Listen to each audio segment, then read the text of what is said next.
ألجم قلمك ولا تدعه يجمع. أعيا العروبة طول السعي من وإلى، مذ 1000 عام ولا جدوى ولا أمل، كراكض فوق سير السير ليس له من وجهة، فهو لم يركض ولن يصل. أيان تصعد في ركب الحياة ولم تأخذ لها آلتيها العلم والعمل، كأنها جهلت ما جاء في المثل المعلوم، أن عدو المرء ما جهل. الحمد لله رب العالمين، والصلاة والسلام على سيد المرسلين وعلى آله وأصحابه أجمعين. اليوم اجتمعنا لمناقشة البحث للأخ الطالب الأخ براء خالد هلاوي ببحثه المعنون الشعر السياسي الساخر عند إبراهيم عبد الحميد الأسود، دراسة موضوعية فنية، والطالب من العقود الفريدة لكلية اللغة العربية. وبراء حقيقة طالب مجتهد وطالب صاحب ثقافة، وعنده تخصصات وعنده عديد من الماجستيرات. والأخ فضيلة الدكتور عبد المجيد بسام طبعا لا يحتاج إلى أي تعريف أو إلى أي مزيد من الإضواء. بسم الله الرحمن الرحيم. الحمد لله رب العالمين، والصلاة والسلام على أشرف المرسلين سيدنا محمد وعلى آله الطيبين الطاهرين وعلى صحابته الغر الميامين مصابيح الليل البهيم. الموضوع الذي نحن بصدده اليوم هو بعنوان كما تفضل الأستاذ الدكتور فضل الله عميد كلية اللغة العربية، هو الشاعر السياسي الساخر عند أحد الشعراء السوريين وهو إبراهيم عبد الحميد الأسود. قام طالب وهو براء خالد هلال بدراسة هذا النوع من الشعر عند هذا الشاعر دراسة موضوعية فنية.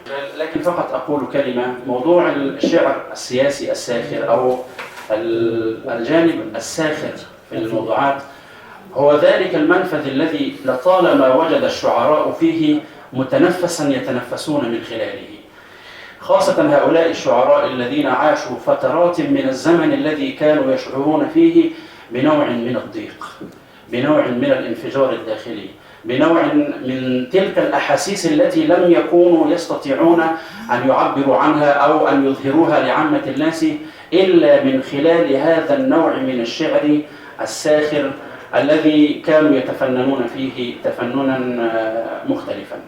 أترك الفرصة للطالب براء خالد وأرجو منه أن يقدم موجزا لما قام به في هذا الموضوع، فليتفضل مشكورا. براء خالد. بسم الله الرحمن الرحيم، السلام عليكم ورحمة الله وبركاته. أما بعد، الحمد لله رب العالمين قدر ما يستوجب الحمد والثناء، سبحانه المتفرد بالعلا والكبرياء، القائل في محكم الآيات: يؤتي الحكمة من يشاء.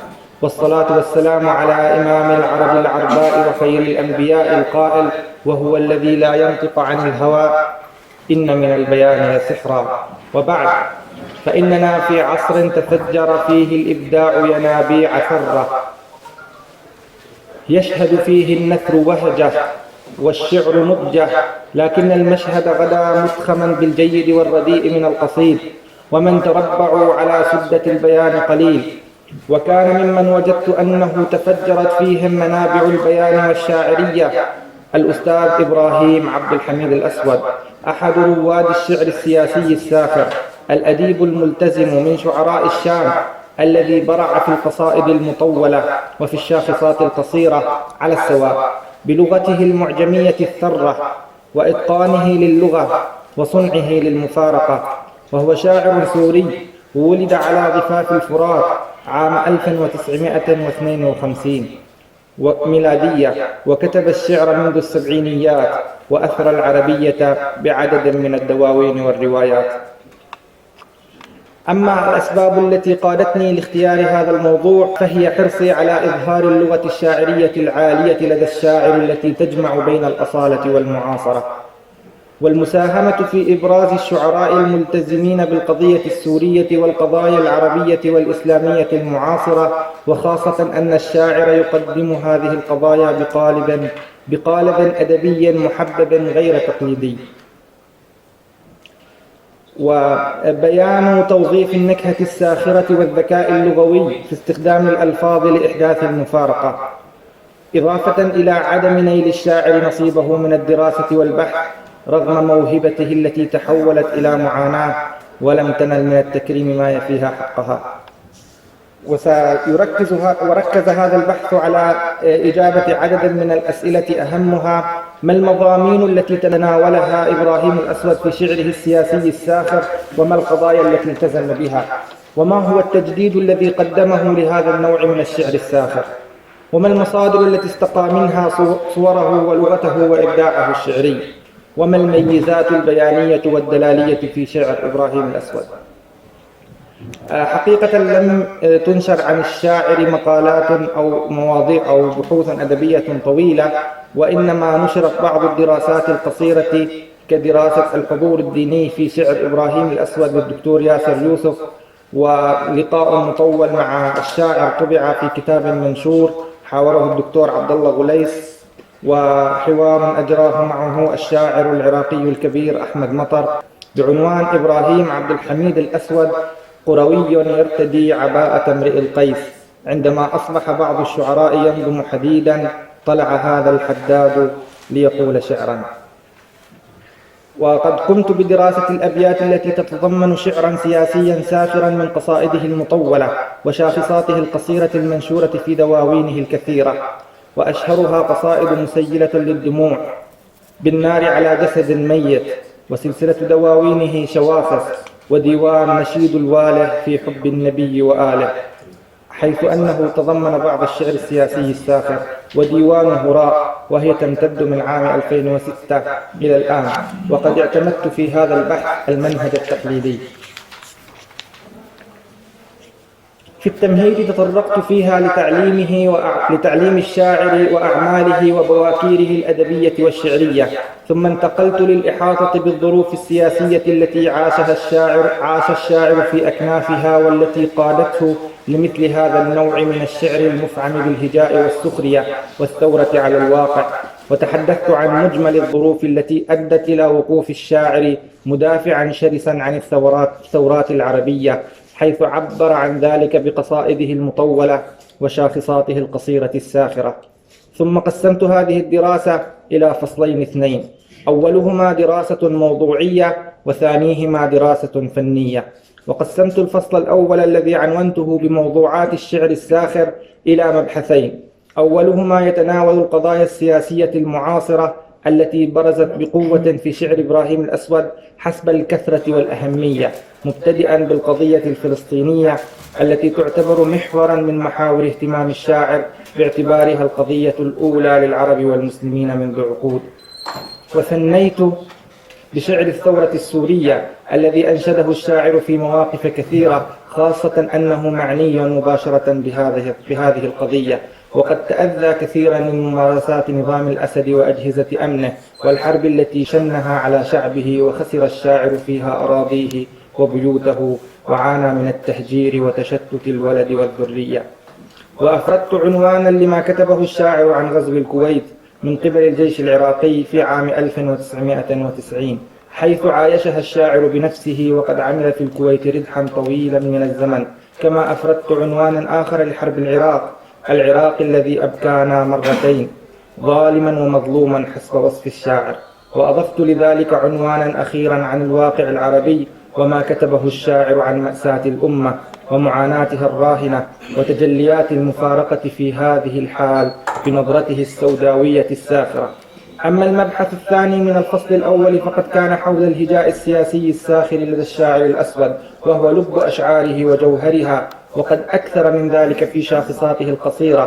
وقسمت هذا المبحث إلى عناوين: أما الفصل الثاني الذي كان بعنوان دراسة فنية للشعر السياسي الساخر عند إبراهيم عبد الحميد الأسود، فقد قسمته إلى 3 مباحث رئيسية.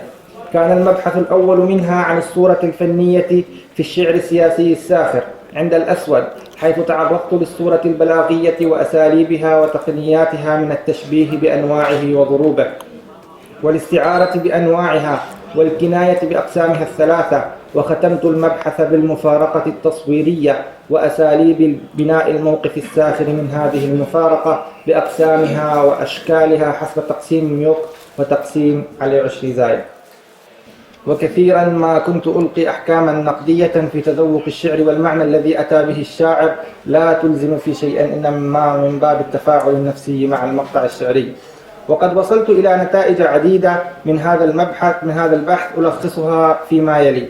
إبراهيم عبد الحميد الأسود شاعر ثائر متمرد، تمثل روح الشعراء الصعاليك وعجن شاعريته بماء تلك الروح. الشاعر الأسود شاعر هجاء، مثل الهجاء السياسي الساخر جزءا كبيرا من شعره.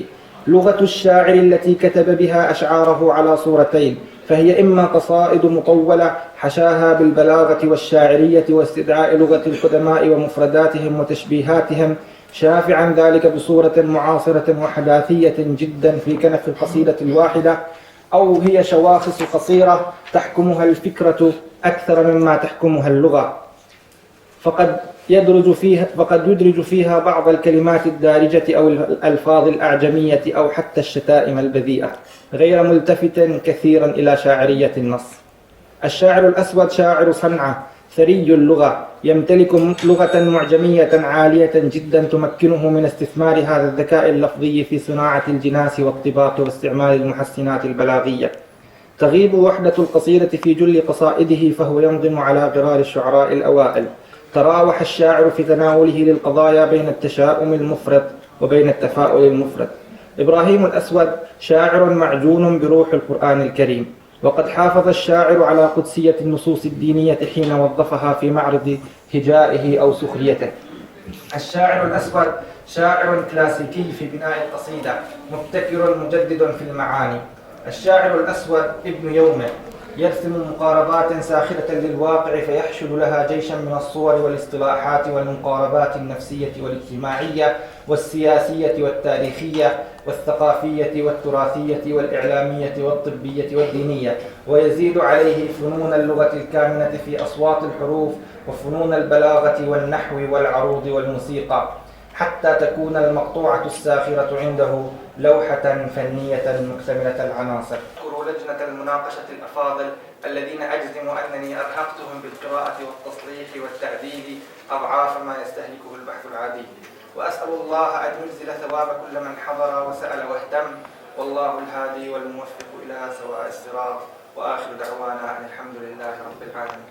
دكتور محمد علي بوري فليتفضل مشكورا.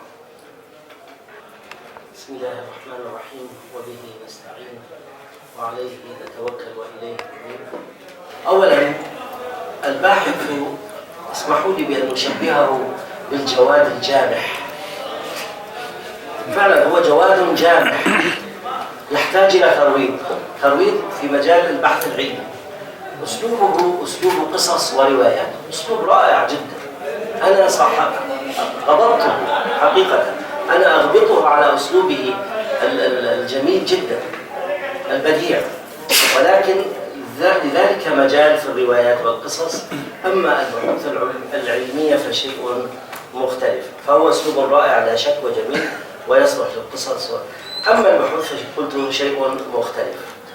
يملك الباحث قلما مدرارا حقيقة، يعني عندما يبدأ يكتب يعني يستطرد استطرادا جاحا إن صح التعبير، ويستطرد استطراد الأدباء البلغ الذين يعني القادرون الكبار، فلا يجمعه إلا الترويض، وهذا جزء من الترويض. هذه المناقشة إن شاء الله سوف يعني تستفيد منها بإذن الله تعالى. التقى الباحث مرتقى صعب حقيقة. هذا الموضوع وهذا الشاعر بالذات موضوع مرتقى صعب، ليس على الباحث فقط بل على كل الباحثين، لأنه جديد لم يكتب فيه إلا القليل جدا، ولا توجد فيه مراجع تقريبا، وهذا سآتي إليه إن شاء الله. ولكن هو له، هو لهذا المرتقى. هذا الباحث ما شاء الله يعني قطع شوطا كبيرا وأدى يعني أشياء كثيرة جدا في هذا البحث، فجزاه الله خيرا. طيب، بداية أقول أطال الباحث الكلام كثيرا حتى وصل البحث أو وصلت عدد صفحات البحث إلى 500 صفحة، وهذا كثير بالنسبة لبحث ماجستير، بل حتى لبحث الدكتوراه. ولكن لو كان الأمر مقتصرا على ما يفي بالبحث لقبلنا، لكنه هو يعني يستخدم الجناس والسجع ويكرر أحيانا بأساليب أخرى المعنى نفسه، يكرره بأسلوب آخر وكذا، حتى طال البحث إلى ما هو أمامنا. كثير من المعلومات الخاصة يا شيخ براء لا تذكر لها مصادر، يعني نحن نقول مصادر غير موجودة أو قليلة في البحث عندك، ولكنك عندما تكتب وتنقل لا تكتب مراجع كثيرة، وخاصة في البداية عندما تتحدث عن الشاعر وعن حياته وعن تفاصيل عمله في البداية لا تكاد تذكر المراجع، وسأتيك بالأمثلة. هذه نقاط عامة، حروف تعرف جميع الأعلام حتى المعروفين. تعرف جمال عبد الناصر مثلا، هناك كثيرون تعرفهم، لا يحتاج الأمر لو عرفنا كل من يرد اسمه في بحثك ولو عرضا وليس أساسيا في بحثك، تذكر له تعريفا وتخصص له سطور كثيرة، يعني لا غرو أن يصل البحث إلى هذا الحجم. أحيانا يبلغ بك الحماس مداه فتخرج عن الموضوعية والحياد، وسأتيك بالأمثلة. هذه كما قلت نقاط عامة. تستخدم مترادفات كثيرة، يعني نحن عادة ما المقصود من البحوث العلمية؟ أن نوصل المعنى، فإذا وصل المعنى ألجم قلمك ولا تدعه يجمع، لأنك إذا تركته سوف يعني يكون 1000 صفحة ليس 500، أكثر من هذا تستطيع. وأنا أعرف أن قدراتك ما شاء الله. يعني هل تفرد بها الشاعر إبراهيم الأسود؟ تفرد بالشاخصات، أو أن هناك آخرون تكلموا عندهم شاخصات وشواخص؟ أحيانا تلجأ إلى العامية، وليت هذه العامية ضرورية لبحثك. يعني مثلا الرداحات، ودخلت في الرداحات، وأنا حتى كتبت لا تردح يا باحث كبير، يا باحث يا كبير لا تردح. ما الرداحات لا أحد يعرف أظن من الحضور الرداحات. أنا أعرفها لأن أنا عشت في الكويت فترة طويلة وعاشرت الجميع الجنسيات تقريبا. الرداحات هذه الكلمة غير فصيحة. نعم، الردح، جينا إلى الردح. الردح هو اسلوب تقوم به النساء، انت تعرفه يعني. لا طبعا، انا اقول لك تفصيل اكثر مما ردحت المرأة ضخم ردفها، المعنى الفصيح. لا، غير الرداح. ما انا اقول لك المعنى الفصيح، ضخم ردفها وسمن وركها، هذه المعنى الفصيح للكلمة. والردحة سترة في مؤخر البيت أو قطعة تزاد فيه. أما الردح باللغة الشعبية وخاصة المصرية تعني علو الصوت وسلاطة اللسان. تضرب المرأة بكفيها مصفقة أو على صدرها وتتقصع كالراقصة، تتمايل كالراقصة، فيما يتصاعد صوتها وصوت سبابها ليصل المار والجيران. الشعراء 2 ليسوا 4، يعني إذا كان 2 فأكيد ليسوا 4. فشاعر لا شيء إلا الجعجعة، يختال في موهبة مرقعة، وطائش كريشة في زوبعة، وشعره ذو صورة ملمعة، يلبسه نظارة وقبعة، ودائما يجري وراء المنفعة، وحيث كان مطمع كان معه، فذاك لا يشعر حتى تشبعه. أنا مشكلتي في النظر، فأخف عنه الجرن كي لا يبلعه، وإن تشأ ثبت عليه البردع، يعني اجعله حمارا. هذا الشعر هذا يرد فيه على بقية الشعراء فعلا أن 4 قواعد نجري هو يرد عليه يعني هكذا. قضية الشاخصات جاءت في صفحة 10 أيضا. هل تستطيع أن تجيب عن الشاخصات والشواهد؟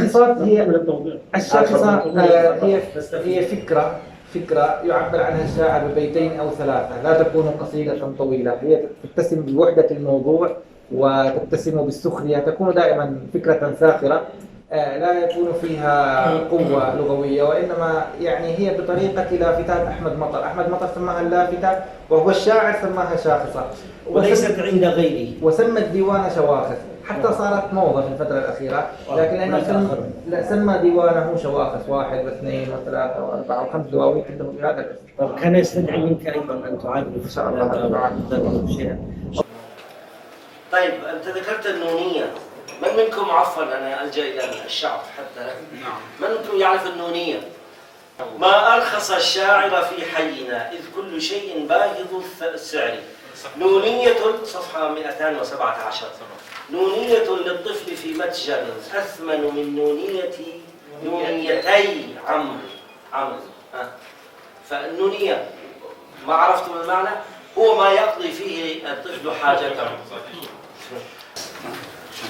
ولكن لأنني أؤمن اقرأ أن شعر الحداثة سيظل زبدا وسيذهب جفاعا، ولن يكتب الخلود إلا للقوافي التي تشكل استمرارا طبيعيا لجيل العلماء. أنا لست معك في هذا. الشعر الحداثي الحديث قرأت كتاب علي عشر زايد وكيف ولا الليل وأنا أحفظ المقاطع الشعرية ونسيتها في اليوم الثاني. لا يقتبس يعني. نعم. لا نحفظ أصلا. فهذا لم يأتي الشعر الحداثي ليذهب. الآن حتى الإسلاميين وكانوا من أشد المخالفين للشعر الحداثي، وحتى الأخلاقيين والتقليديون كانوا مخالفين للشعر الحداثي، يكتبون شعرهم اليوم بهذا الأسلوب وهذه الطريقة للشعر الحداثي. الفكرة أن الشعر الحداثي لا يعيش يعني تكتب وتحفظ في يوم. فإذا هذا الكلام منسوب لك؟ المستقبل هو الذي سيحكم، نحن لا نستطيع أن نحكم اليوم. يعني إذا استمر وعاش الأجيال القادمة يمكن أن تحكم، لكن نحن لا نحكم أنه لا. مثل قصيدة النثر أو قصيدة النثر أيضا هجوم شديد عليها، ورغم ذلك هي منذ 50 سنة. لا يقتبس منها. أنت لما تحفظ من شعر تدريس الحداثي لا نحفظ إلا شعره الواضح المفهوم، يعني أما الحداثي لا نحفظ. لا تحكي للصديق عن مخاطر الطريق. إن قلت للصديق انتشيت قال كيف؟ أنا أحفظ الآن الشعر الحديث. هل تعتبر لا تصالح على قصيدة طويلة؟ مثلا أما دون هذا مما لا يحفظ. هذا الحكم هو رأي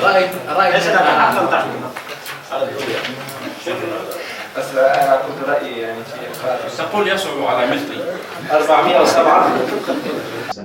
دكتور إسماعيل عمار.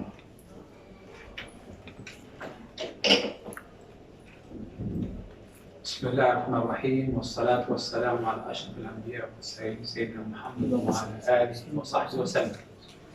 اللهم لا سهل إلا ما جعلته سهلا وأنت تجعل الصعب سهلا.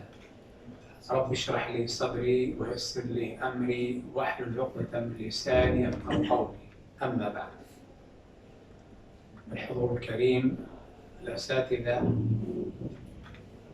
العميد، الزملاء، طلاب الأكاديم، أيها الحضور، بارك الله فيكم، جزاكم الله خيرا. وأستسمحكم طبعا عذرا أن تصبروا قليلا حتى إن شاء الله تكون النتيجة المرجوة لهذا البحث المتميز ولهذه الكتابة الإبداعية طبعا الإبداع هو قراءة من القراءات لهذا الشاعر ولهذه الرسالة، فأستسمحكم عذرا أن تصبروا قليلا حتى نقيم هذا العمل الجبار العظيم الذي أثنى عليه أستاذنا الدكتور محمد علي بوري. بادئ أعتبر أن هذا من التوفيق الذي وفقه الله سبحانه وتعالى لهذا الشاعر الذي ذكر الباحث أنه لم ينل حقه أو حظه من السمعة أو من الشهرة. لعل من توفيق الله لهذا الشاعر أن هيأ الله له باحثا مثل براء بلديه، وكلاهما من سوريا وكلاهما من أحياء متقاربة أو مدن متقاربة، وهو شاعر يحمل كثيرا من أفكاره. براء وكذلك شاعر، وكثير من الأفكار وكثير من الأشياء التي آمن بها هذا الشاعر المدروس إبراهيم الأسود يحملها هذا الباحث الطموح والمجد وصاحب المواهب. فكلمة عامة تمهيدية أو تنويهية أحب أن أقولها قبل أن أناقش الباحث أو أذكر بعض الأشياء والملاحظات. وقد قرأت البحث من أوله إلى آخره كلمة كلمة، وأسأل الله سبحانه وتعالى أن يكون إن شاء الله نافعا ومفيدا، لأن هذا سيكون مرجعا. أنا من وجهة نظري كنظر أولية سيكون مرجعا، فبالتالي الاعتناء به وإخراجه وإعطائه الصبغة العلمية الأكاديمية ضروري ومحتم عليه. لكن النقطة الأولى التي أحب أن أبدأ بها هي الإشادة والتنويه. الإشادة والتنويه طبعا نوه بالشيء أي مدحه وأثنى عليه، ليس التنويه الشائع الموجود عند بعض الناس هو أشار. هذه دلالة ليست صحيحة معجمية، فأحب أن أنوه بهذا البحث. في الحقيقة هذا البحث يستحق الثناء ويستحق المدح من وجهات كثيرة، من بينها أن الباحث تعامل مع النص واندمج مع النص، وصارت اللغة التي يكتبها نثرا كالشعر. ولذلك الدكتور أستاذنا حفظه الله قال هو صاحب هو صاحب قلم سيال وصاحب ما شاء الله مدرار. لذلك هو طبعا يذكر هذه الشعر أو هذه الشاخصات أو هذا بلغة شعرية كذلك تقريبا توازي ما قاله الشاعر.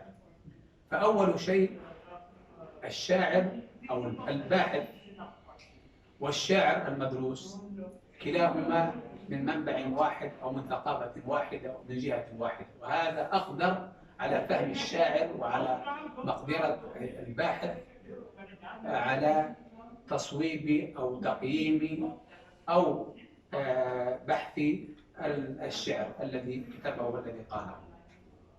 النقطة الثانية الباحث كذلك واع بما كتب ومطلع على بعض المصطلحات وبعض الأشياء هو مطلع عليها وواسع الثقافة، لكنه لم يوثق عند بعض البلدان مثلا.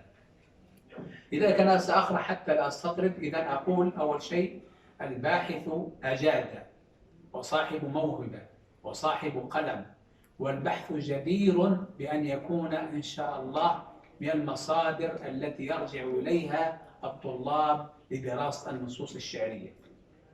هذا سيكون مرجع بإذن الله. لذلك هذه ماذا أقول ميزة ومنقب من مناقب هذا البحث.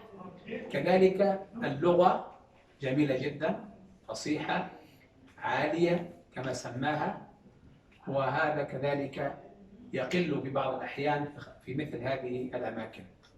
ونحن طبعا كم نعاني عندما نقرأ بعض البحوث، لغة ركيكة أو لغة ضعيفة أو لغة ضحنة أصلا ليست من اللغة في شيء. أما أن تجد باحث مثل ما كتب الباحث براء، فلغته مشرقة ولغة شاعرية، لذلك كذلك تحتاج إلى بعض الضبط. محمد وعلى آله وصحبه أجمعين، أما بعد، فنحن اليوم في مناقشة غير تقليدية. الباحث غير تقليدي في أدائه، والمناقشان غير تقليديين في مناقشتهما. فلا شك أن الباحث قد بذل جهدا كبيرا في هذا البحث، ولكنه يحتاج إلى إنضاج أكثر، والإنضاج الذي أقصده أن يتخفف من كثير من اللغة الأدبية الجميلة لتتحول لغته إلى لغة بحث أكثر دقة، ربما يكون أقل روعة في بهائه وجمال صياغه، ولكنه يكون على عادة البحوث أكثر دقة. ولا شك أنه لو فعل ذلك ربما نقص الحجم إلى النصف.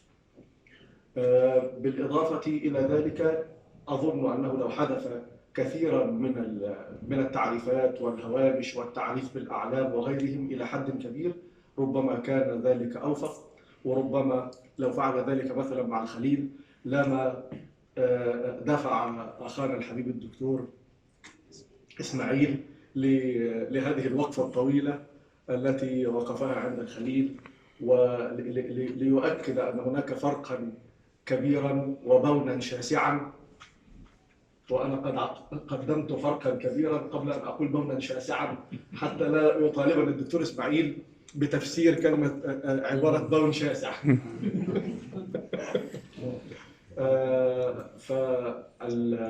ولا شك أن المناقشين الكريمين فضيلة الأستاذ الدكتور محمد علي بوري والدكتور إسماعيل قد بذل جهدا كبيرا في قراءة البحث، أظن من أوله إلى آخره.